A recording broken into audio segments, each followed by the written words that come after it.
Guys, thanks very much for staying tuned. Okay, we're going to just get started, so I'll flip the camera and the guys can introduce themselves, okay? Darren. Hi folks, I'm Darren McGarvey. I go by the artist name Loki, and I've been part of the campaign. I've just been operating as an artist, as a citizen, as a journalist, every way that I can, basically, just to use whatever skills I have to try and raise awareness of the issues pertinent to people in the communities that I grew up in. That's me. Okay. And Matt? How you doing? I'm Matt Ligate. I don't have an artist name, I'm just I don't even know what I'm in anymore, man. I've been kind of caught up in a lot of stuff past wee while. Did loads of voter registration leading up to the registration date, and then after that we just had a wee bit of fun doing some pranks with our Imperial Masters. But yeah, so that's kind of what I've been up to. Excellent. We've also got Mark McGee, who's on his way. He's a spoken word artist, songwriter, sings with the Gyro Babies, etc. So he should be with us quite soon. Darren, do you want to just tell us, what kind of things were you getting involved in at the early stages? We were talking like when the referendum was declared. Well, I was still drinking at that time, so I was getting involved in being drunk. Okay. I got sober in January 2013, so my mind started to clear a wee bit. I went down to the Yes Scotland office to see what was going on, to get a wee feel for it.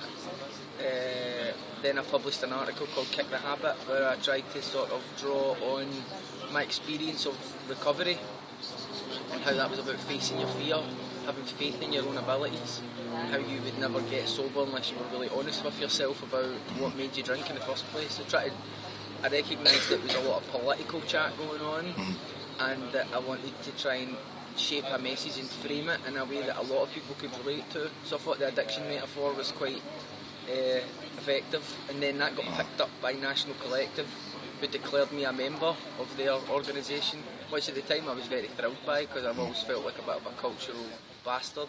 And so I wrote some stuff for them, and slowly but surely, towards the end, eventually just out of my own frustration really, I just got out and started public speaking as well, which is something I didn't really want to do or feel comfortable doing at first, but the response to me doing that confirmed that the way that I feel about it, the way that I see life, I wasn't just on my own in that aspect. So win or lose, I always felt that it was a really rewarding experience, and I would encourage people to see a lot of the positives from it. You don't just do these things to get what you want, it's about the byproduct of these things, the activisation, the empowerment, all these things that can't be taken away unless we forsake them.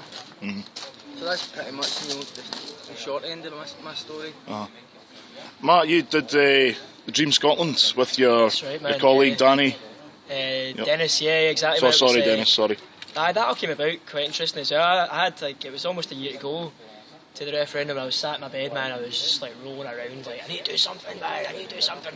But my own personal kind of way of thinking is I didn't want to get out and necessarily campaign, because I think there's a lot of good people doing that already, and B, I thought there needed to be a news slant on it, because I think if we're going to be independent, it can't just be about us shouting about opinions anymore. It needs to be true independence comes from listening as well as shouting them on, as well as making up signs.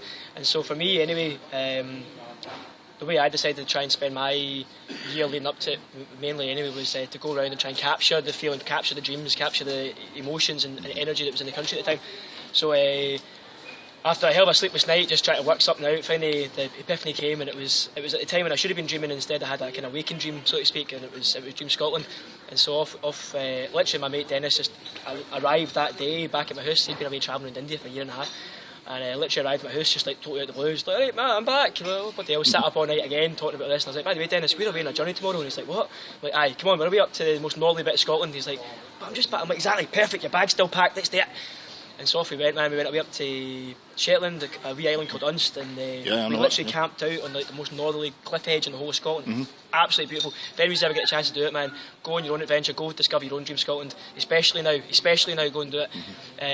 Go discover it. So we did that, and then we walked all the way back down, hitched our way back to Glasgow. We asked everybody as we went, what's your dream Scotland? Not necessarily asking about independence, but you can bring up independence, because I personally think that to talk about independence, a lot of the time it brings out tribalistic kind of propaganda. People don't speak from the heart; they speak from what they've been told.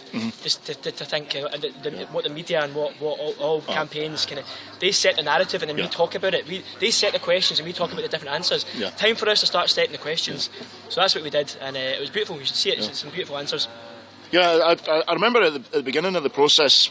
That was one of the discussions that we were having, was about the frames of reference, and to do with, because it seemed to me that there was an agenda that was going on inside the media to frame this as men, middle class men of a certain age in grey suits, who were bickering with each other over certain, statistical, economical facts or so-called facts that the viewers at home weren't really supposed to understand. And for me, I thought this is quite irrelevant to the vision, and it took the people to actually create a grassroots movement without the stimulus coming from, I don't even think it came from Yes Scotland or anybody official. Yeah.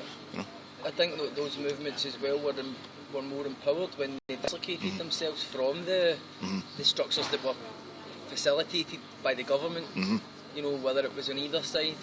So, groups like Radical Independence, for example, who identified that the vote could be shored up substantially by going into the communities that a lot of politicians and a lot of the other activists are afraid to visit because of the threat of violence. Threat of violence that the people in those communities live with every single day of their life. So my experience of the campaign in that sort of vein is that yes, I need to be honest, Yes Scotland and the Yes campaign did very well with the branding. They did very well to wear the veil of the grassroots activists who of their own volition went out and campaigned. So that was what Yes campaign sort of cloaked themselves in. If you look behind the curtain of the Yes campaign, you'll see the same white men for the same backgrounds, and what they do is they subtly influence what gets into the campaign canon, what tone the rhetoric takes, so it becomes a bit sanitised. There's pressure to not go into certain areas too aggressively, keep it middle of the road to try and attract these middle class enclaves that all voted no. So what we see is that came about because the people with power were apprehensive about giving too much of the autonomy to other elements of the campaign that had a different message that was maybe a wee bit rougher around the edges. So maybe we should discuss the role of new media. At the moment we're on new media, and let's be honest, this is a very simple arrangement. I'm using a Samsung Galaxy 3 tablet. I'm holding it in my hand, and we're using a public Wi-Fi. Okay, it's not about how much money you've got. It's about creativity. It's about what you do. Okay. How strong do you feel the new media is now? Okay, let's just look at, perhaps social media arrived in about 2006. Social media is a platform where people can share, but the new media is then shared through social media. I think you've hit the nail on the head, man. We've been talking for a lot of people the past 2 years, a lot of people maybe their whole life have been talking about this concept of independence as if it's just a political thing, as if it's a parliamentarian thing. I think about things to do with politicians. Independence is about the decentralisation of power, and power, if anything, is information. You look at the old pharaohs, whatever else. The way that they control, supposedly according to the narrative, anyway, they controlled populations was exactly the same. The centralisation of information. If you control the information, people look to you as if you're gods. We do the exact same today. We look to, or have been doing for a very long time. We've been institutionalising the celebrities and politicians, and all these people are our gods because they're the ones that have a key access to the information. But despite what's happened in this so-called political independence campaign, what's happened throughout, since before then and all through it, and has continued to happen, is a decentralisation of information through things like technology, but also through things like the grassroots movement. And so what's happened, which is beautiful, is it's all coincided. together. Because now vast majority of people have access not only to the internet, they have access to not only to receive information, but now to create information. Now, what a revolution that is, man. We can now be the perceivers and creators of our own information. We do not need to look to the gods anymore. We can look to eyes, we can look to ourselves, we can look to our peers for information. Do you know what's happened throughout this whole campaign, which has been beautiful? The emperor has no clothes. The old gods, the old emperors have ripped themselves, their clothes off, and they've showed their true colours because they've lied to us to our faces, and it's been so obvious that the people are sitting back and they're laughing. A lot of people maybe not, because they don't have access to these informations yet. There's this new revolution that's still kicking in, and so that's something that is a failure, I think, and or maybe not a failure, but it's something to be worked on for all of us. It's taking this revolutionary access to the perception and the creation of information and take that out into these communities that we're talking about, these working class communities, these elderly communities. I think that's the next stage of the revolution. Sure. I mean, have you seen any of the data on age brackets and how they voted? Yeah. You have. So there was a yes majority in every age bracket from 17 all the way up until the age of 55. I think it was one 18 to 24 or something was slightly under us, was that right? 18 to 24 was a marginal lead, and yes, it was very close. Right, yeah. And there was maybe reasons why 18 to 24 was maybe more of a, people with their first job, I'm all right, Jack syndrome is what some people have suggested. Yeah. But after the age of 55, it's a narrow no lead, but it's a 65 and over. Obviously, these are the people who are not receiving new media. These are the people who perhaps spend a lot more time at home just because of the physical condition and do tend to watch a lot more of the mainstream media, which went into overdrive with not just propaganda, but just outright lies and terrorisation of pensioners, which I think was absolutely morally reprehensible. I mean, it's important to recognise, not just to dismiss the way that the older people voted, because remember, when they were young, the clash of ideologies was fascism, and the way that we do our business over here. They grew up after the Second World War, during the Cold War, so in those ideological struggles, the prevailing victor was the Western way of looking at it, and that was the cool, edgy way to see life.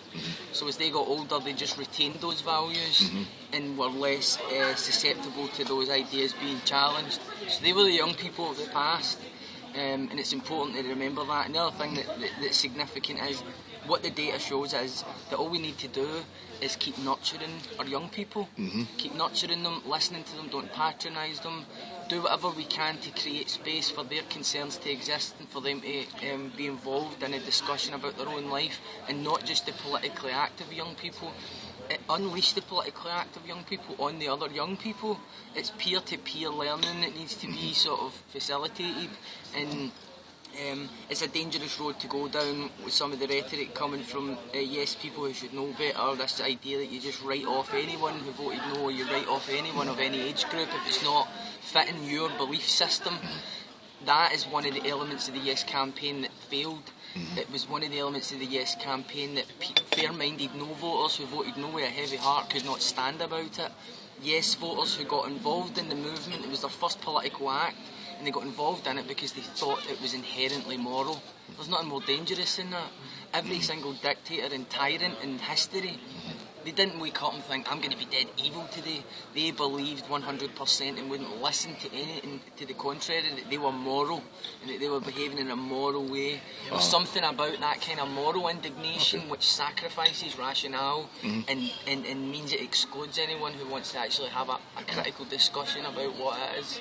Okay. Well, that maybe takes us to this new concept that's come around in the last day or so, the idea of the 45. Which it has actually drawn a little bit of criticism in the fact that does it perhaps exclude the 55. Some people have said it should be called the 45 plus. But it's really, all it is a hashtag on Twitter, which in itself is only a little carrier for a message. It doesn't actually mean anything in itself. Hi Mark, it's nice to see you here. We're just having a wee chat about things. No, it's not a problem. Mark, could you just introduce yourself to the guys? My name's Mark. I sometimes say things into microphones, try and make it rhyme as much as possible. Yeah, that's me. Excellent, thanks very much. So we're talking about this idea of the 45, which is an idea that's come around in the last couple of days, which refers to the 45% of people who did vote yes. There's been a little bit of talk around it. Is it perhaps does it exclude the 55% who didn't? I think it's a bad idea in general, but I think I can totally understand. Right now, there's a lot of people in mourning, basically. So it's just a kind of I can understandable reaction. I can understand people wanting to attach to something and keep the momentum going. So I can completely understand it, but long term, I don't think it's a good idea, because there might be people that have changed their mind already. They might have actually seen that the promises have been broken already. They might think, well, maybe we made the wrong call. And why would you want to be 45% when you could be a higher number? That's and also one other thing as well is that there's many people that voted no that actually do agree with this and every other thing when it comes to poverty, aid to food banks, everything else. So we definitely don't want to be excluding them. We want to even make it an even bigger movement than it was last time. I mean, it has been people have been saying let's call it the 45 plus because it's to build upon the 45 and increase that.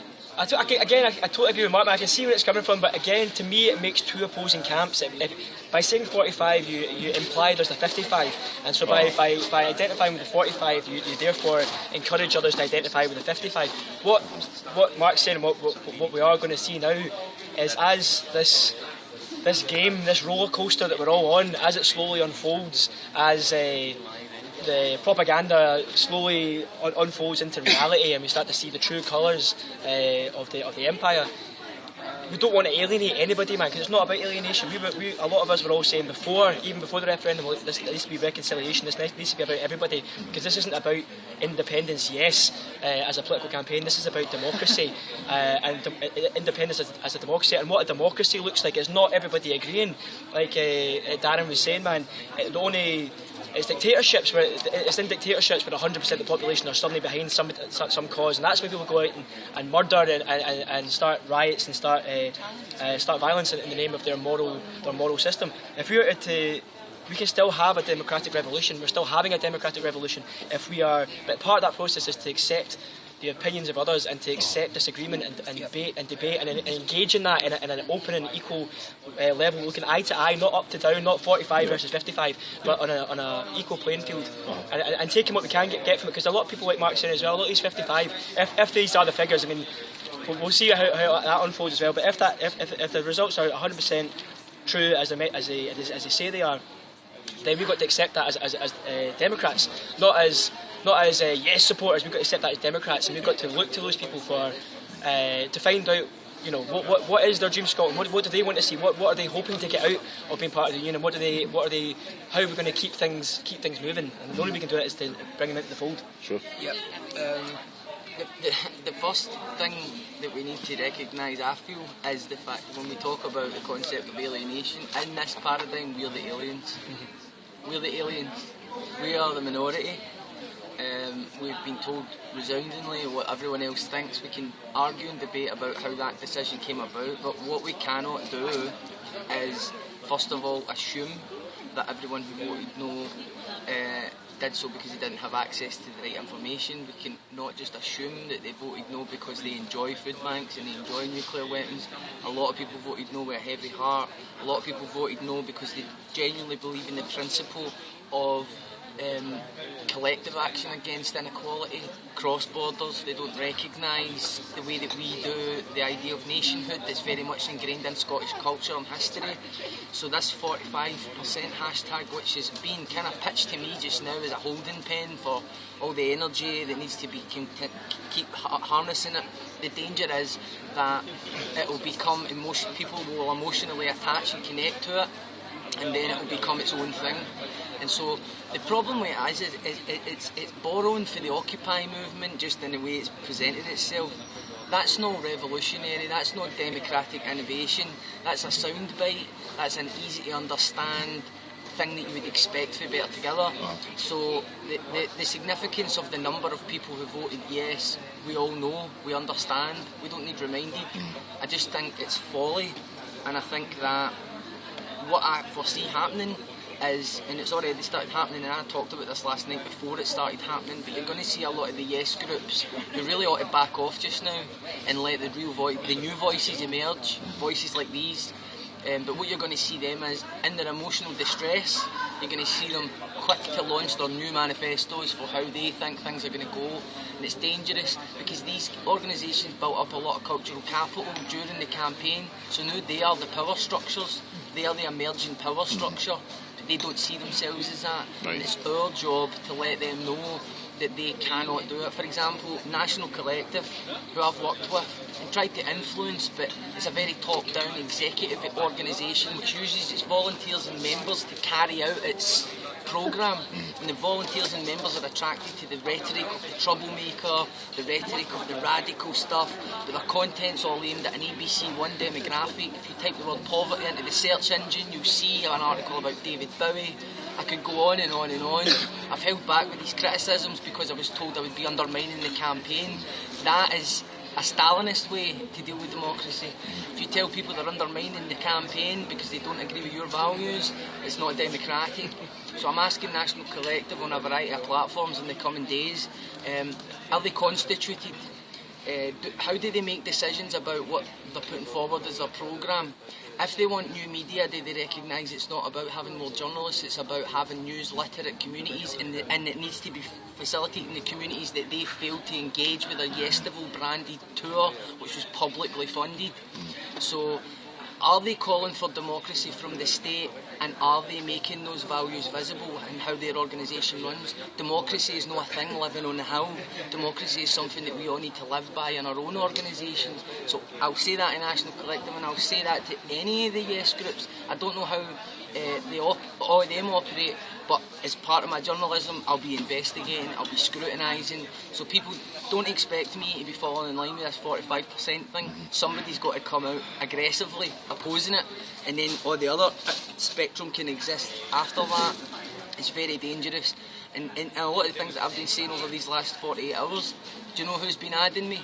People that voted no who were thinking about voting yes. It's a message that they connect with, so I feel like I'm reading it properly as someone. I've recognised now, looking at hindsight, I was so immersed in the campaign, I didn't know what the response was to what was going on. See the amount of messages that I've had, see the amount of follows that I've had in the last couple of days. I'm like that.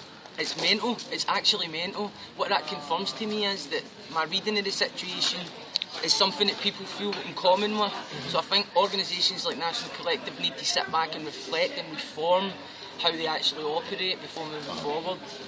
There's definitely, I think there is just, it's divisive right now when there is, like Darren's just saying there, when, for example, if we go to Jamfest on Thursday night, the place was buzzing.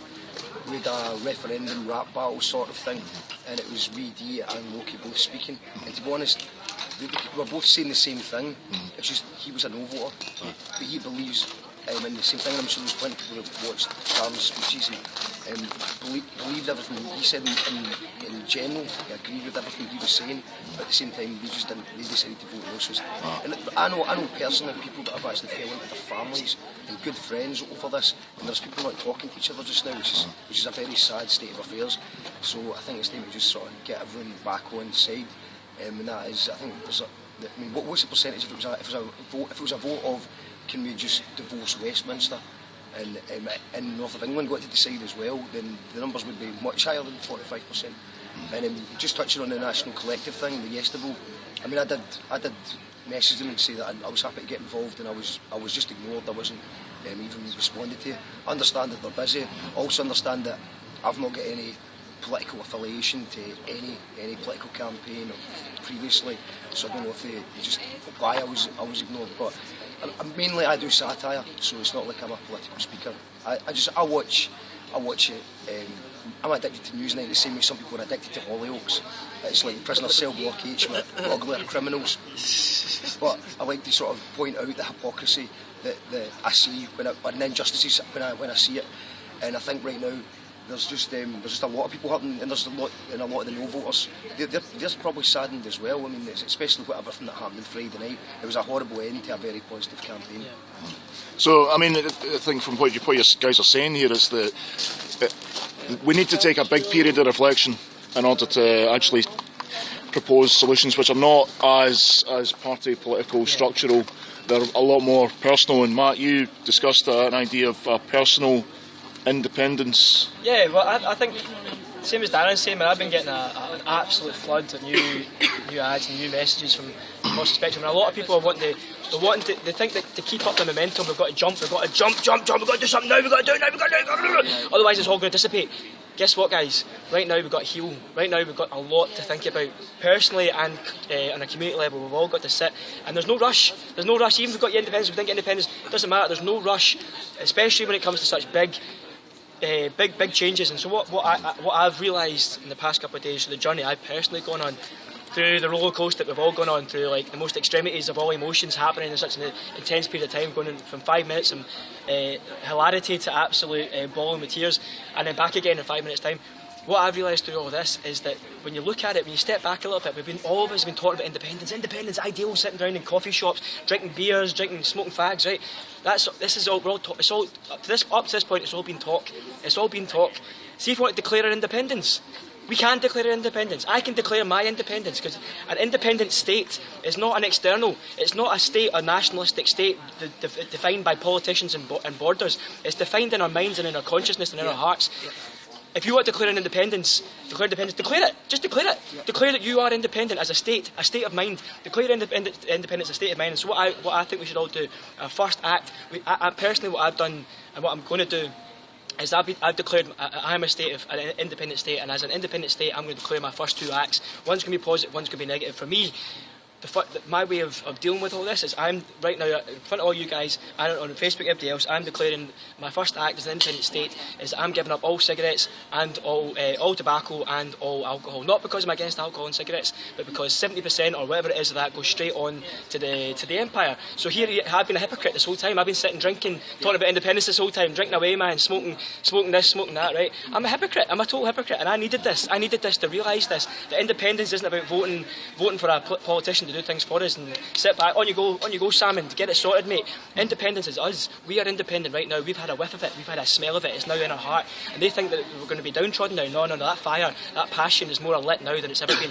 So now I think what we should all do is declare independence. My first act is a negative act is to cut out the negative influences in my life. Tobacco and alcohol is now gone.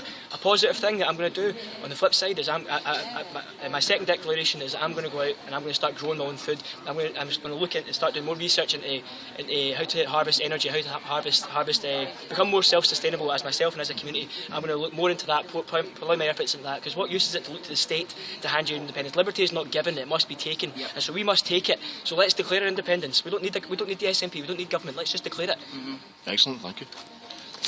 So what kind of vision have we got for moving forward at this stage? The healing process. Mm-hmm. There is no campaign is going to be sustainable or meaningful to broader support if it's launched in the midst of the grieving process. So what we're going to see over the next few days is organisations that we know involved with the Yes campaign, they're all going to be outlining how they think we should move forward. And I'm just going to be interested to observe what the tone of these things are. You can almost tell how emotionally strained someone is by how they punctuate their article. So if there's lots and lots of question marks, that person is feeling a bit hopeless. That person is asking why. The difficulty is these organisations, a lot of them, like I say, were hastily pulled together in service of a campaign that had a deadline. So we understand that, the normal rules didn't apply, but now there's no excuse. So now they need to open up and be transparent about how they run, who's in charge, what's the decision-making process, is equality written into the constitutional founding document, is there even a founding document? Because these are the things that we are holding other people to account for, so we have to be able to be taken seriously. And so all of my work in moving forward is about holding all of that to account. And as well as that, also recognising that the emerging media apparatus of the Yes campaign, Newsnet, Wings Over Scotland, National Collective, Bella Caledonia, these all retain certain journalistic elements to them. and what we need to recognise is that until we as a citizenry are news literate, we're still handing over and deferring a lot of our democratic responsibilities to people who see life through a certain lens and might not be able to reflect our concerns. Example, how are National Collective going to compete with the UK establishment when they've not got one journalist in their ranks? And the one journalist who is asking to be involved but wants autonomy feels disillusioned by the way they behave. So there's a real problem there. You know, if you scrutinise that release, that statement, it's called How We Won and How We Will Win. That makes no grammatical sense. It's not taking into account reality that we lost and that we're going to continue to lose unless that kind of rhetoric stops. That's all about blaming. It's all about being in denial about the fact the Yes campaign has had serious problems about inclusion, about the whole tone of how things were delivered, and not being open to criticism in public. Stifling it. One of the accusations being pinned on the establishment in that article is that the UK establishment controlled the dissemination of information. That's a direct quote. However, there were articles that I wanted to write and publish on National Collective and was pressured not to. I released a video that got nearly 20,000 views in a matter of days, and they couldn't republish it because they were worried about it being seen as too controversial, despite the fact that it was overwhelmingly understood by the people who had checked it. So if that's not signs of a problem, I don't know what is. That's a campaign that's claiming to have a national remit. It's claiming to speak for artists all over the country. If they can't, in their mechanisms and structures, account or deal with someone like me's opinion, a legitimate artist who's worth 20 of the average artist, in terms of output, in terms of just output, you can judge whatever you want about what I say, but the amount of output is just, you know what I mean, I've put out so much stuff. So if they can't deal with me, they've got a serious problem. Mark? I think just to reiterate, it's definitely right now it's just a healing process. Everyone's a bit deflated. I've got brainache, heartache, toothache, which I have had for most of the week. But we were basically playing a gig every day this week, and it was just the atmosphere was so good. I mean, I think I spoke to you a couple of weeks ago. I said I wouldn't put it past them to rig the election, and I'm not going to get involved in all of that rhetoric, to be honest. It doesn't matter about the vote count. They rigged it because they had the media, so they rigged the media, so that's how they won.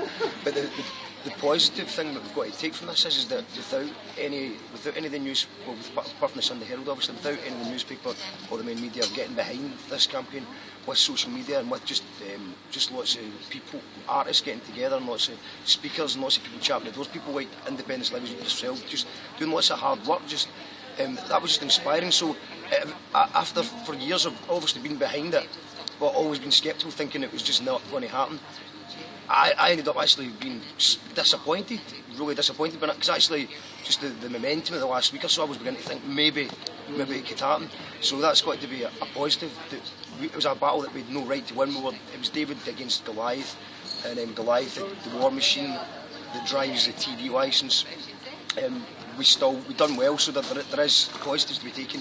I think if we now just continue to build on that and let's not disclude people that voted no just because they felt, let's get them back outside, and the next time Westminster tries to pull a fly one, certain no voters and certain yes voters can get together and make an even bigger movement and a bigger uprising and say no, this is not good enough. Excellent. Shall we finish on something positive then? So, what can we take from all of this? Well, I think this is beautiful, man. What we just heard, right? We're getting to the crux of the issue, guys. We're not talking about political independence, we're talking about true independence. And what is true independence? What we've seen through this movement, right? We were naive to think that the Empire was just going to hand us it in a silver platter. Come on, guys. Whether they directly rigged or indirectly rigged, of course they're not going to hand us a silver platter. That was maybe not the point. Looking back with retrospect, maybe the point of the whole campaign was to galvanise and make us realise what is true independence. What we're hearing here is we're hearing not negativism and not to try to destroy a movement. We're starting to hear true critique and people starting to think for themselves independently.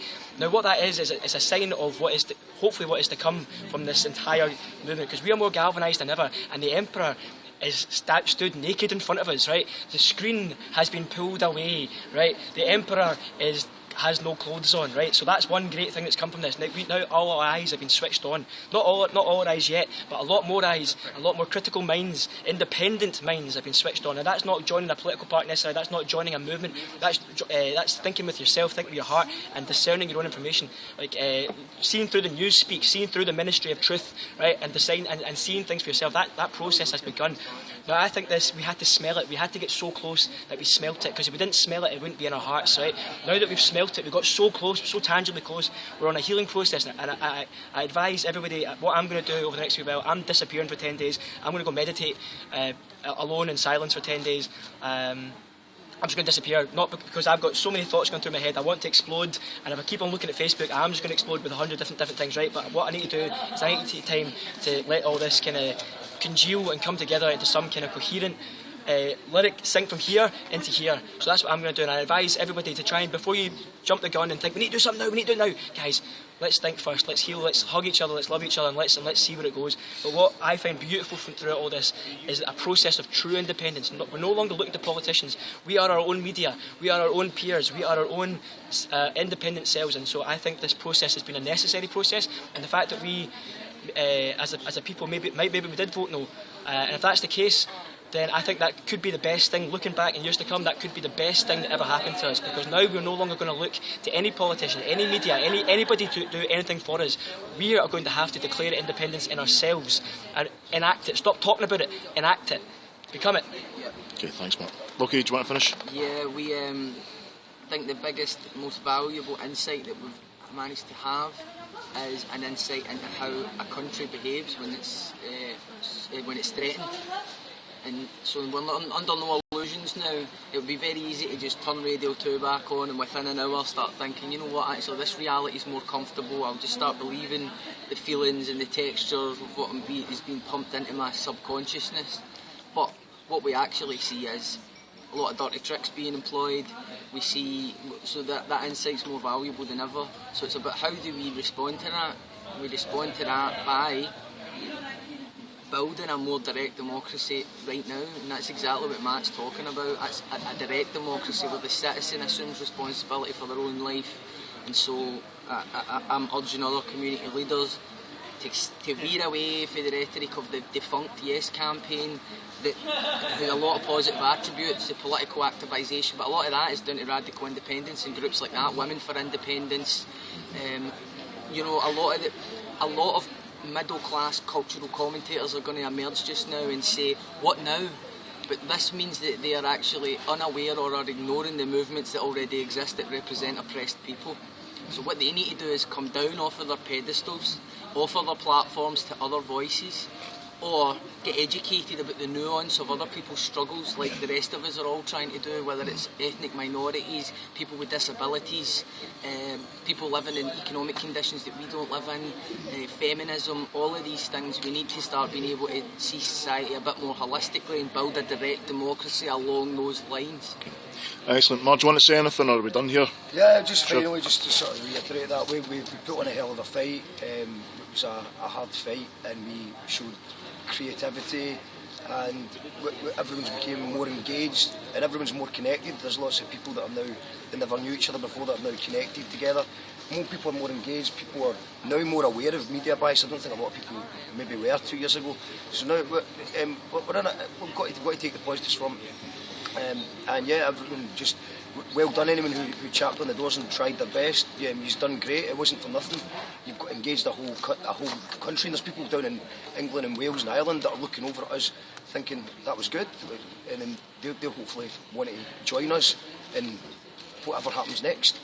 Okay, guys, I'm just going to say thanks very much for coming, okay? This has been a really valuable discussion, I think, and I feel quite privileged that I was part of it as well. Thank you very much for everything you've done. Okay, cheers, right. In fact, just before you go, I tried to say, I think I posted this the other day, but see the people who documented all of this, the people who came to all the public speeches, the people who went out and visited all the movements and just went there with a camera. No thanks.